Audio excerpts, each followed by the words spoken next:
Hey y'all, welcome back to the tour. I want to start with something everybody's been talking about: Cavendish coming back and breaking the record of Eddie Merckx, the one he's tied 2 years ago. But alas, this painting, no, no, no, is what we all felt. He crashed out, claiming that he's going to retire this year, so we'll see if he comes back, and perhaps he will have to just stand with that tide. But it was a sad day at the tour today. But the race goes on. And for Anthony Turgis, who's been out in the break all morning, he's now dropped the last two, it was only two breakaway companions, and is off trying to take it to the line alone. There's one more small climb. They just went over one. That's where he made his attack. And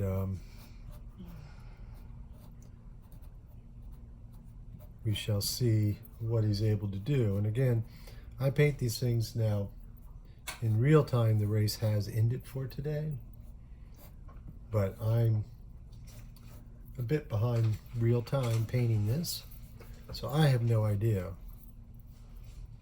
what's going to happen at the end of the stage. And as I paint these every day, I'm painting them as though in real time. So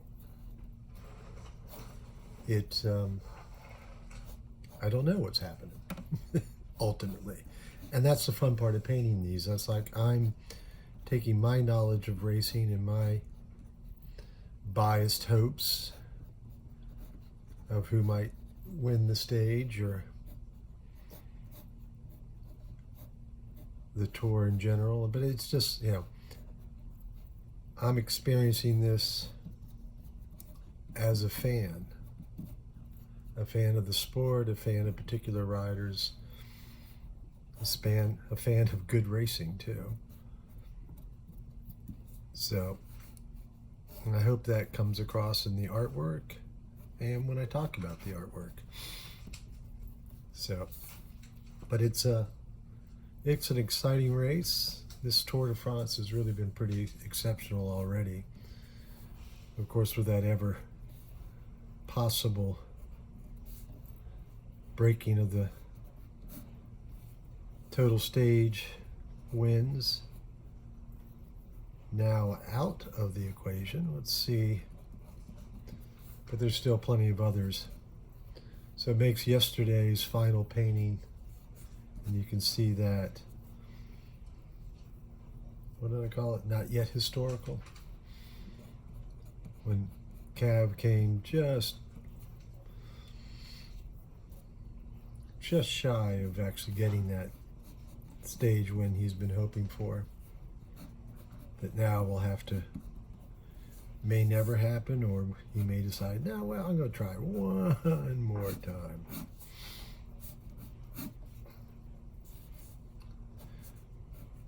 So when creating these pieces, one of the things I like to do is the road paint often helps drive the imagery, and just having that crosswalk right at the peak of the turn just makes it a little more dynamic.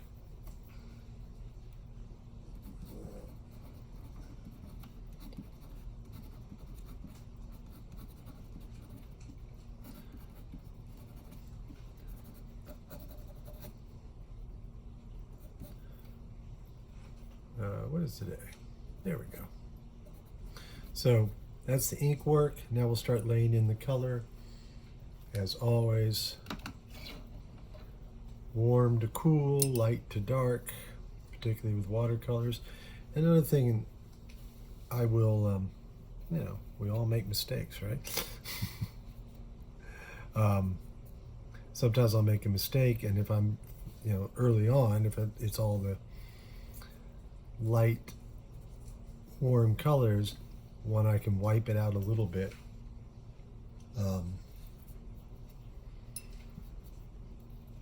But I can also overlay if, like, frequently what will happen is I will confuse a leg that has shorts with flesh tone, And I can, particularly if they're wearing black shorts now, of course.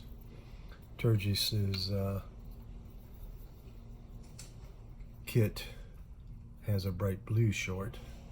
It's actually one of the more colorful kits in the tour,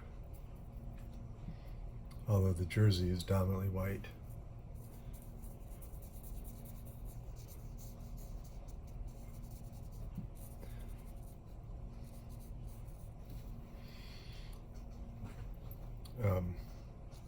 But there's some very nice neon, a whole rainbow of color across the back of the jersey. But of course, they have to wear the bib numbers. They're and those, in this case, kind of cover up some of the colorful beauty of the this particular jersey of Total Energy.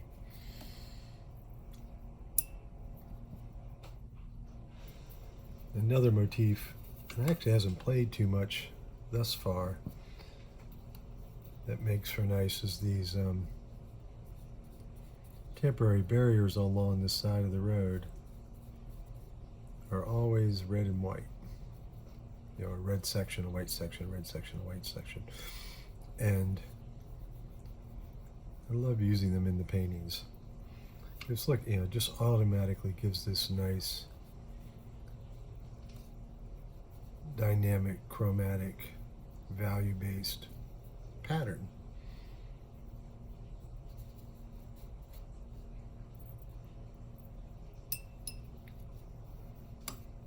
Oops, actually I'm going to switch to pink. There's been a lot of pink hats on the tour this year, so they must be being given out in the caravan. And for those who don't know, the caravan is actually a whole publicity convoy that goes out ahead of the race, about an hour ahead of the race, and tosses out prizes, candy, tchotchkes, hats, all kinds of stuff. I recommend go find, I think his handle on Twitter is 48 Tour Stages. He has an incredible collection of tour memorabilia. His name is escaping me right now, but you'll find him. And he's had a couple exhibitions of his tour collection. He's actually been interviewed on French TV. He's a Brit, but he has a collection of all of these prizes and memorabilia.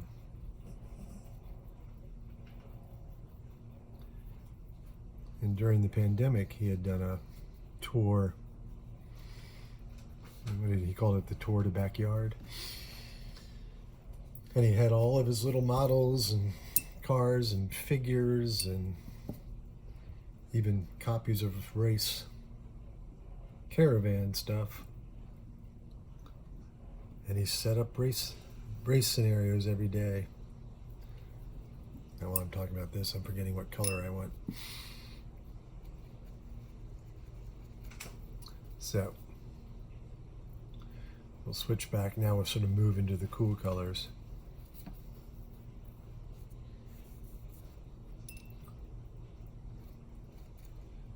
Having a little trouble picking up color here. Here we go.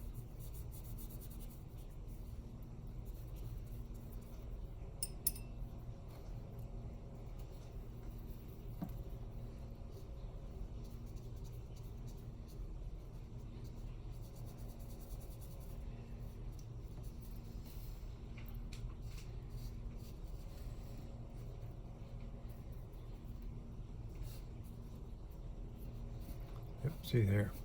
There was a mistake.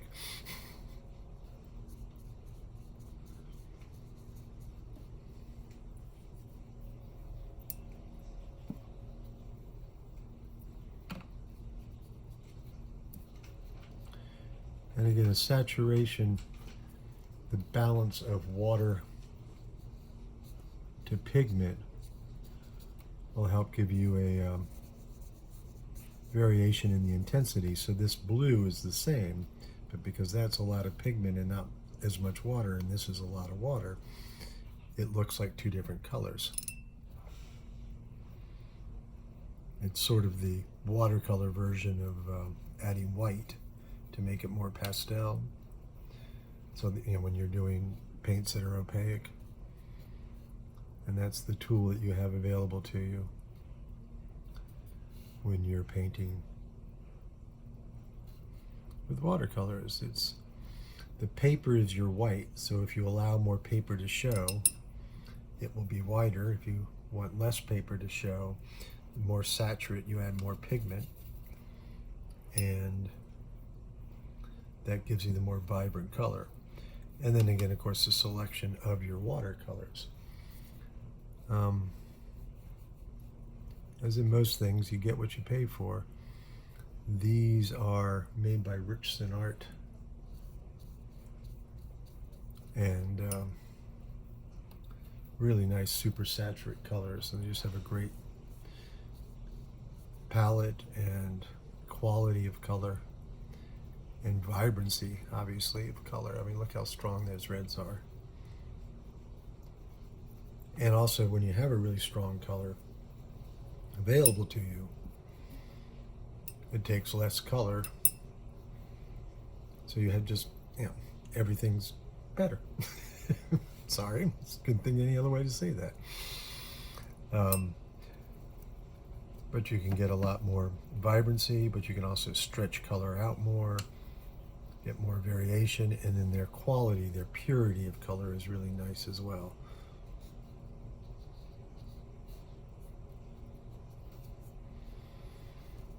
And again, this black that I'm laying in isn't actually black.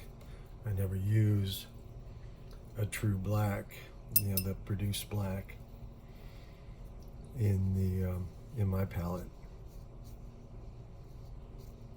but rather instead mix a chromatic black, and in this case that black is made up of a nice purple tone and a deep green, a hooker green, and a dioxine purple to give me that, and that mixture together gives this nice chromatic black. And it's less, I always refer to the that produced black, ivory or lamp black. Not ivory, that's white. Ebony. There we go. That's eating a hole in the paper. Can you spot what I haven't done yet on this side of the painting that I should have done already? So just laying in the road surface now, and that's when I noticed something about the male figure standing behind the woman in the long skirt.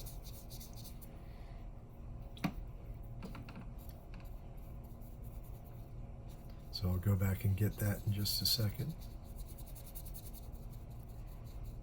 Also, you may have noticed there were little splashes of blue paint, not where I wanted them. So with just water on the brush, I'm literally scrubbing that back out.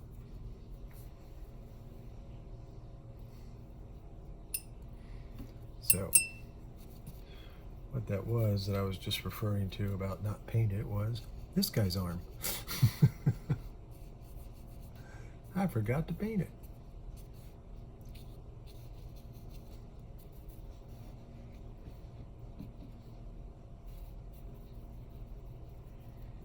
So that's the piece. Of course, all of these paintings get posted on my blog, theartofcycling.blogspot.com.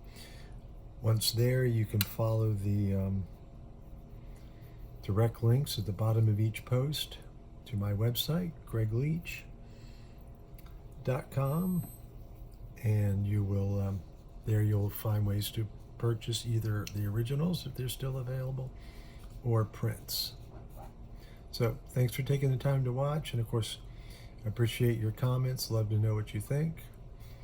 Love to know what else you'd like me to talk about. And we'll see you tomorrow. Thank you all.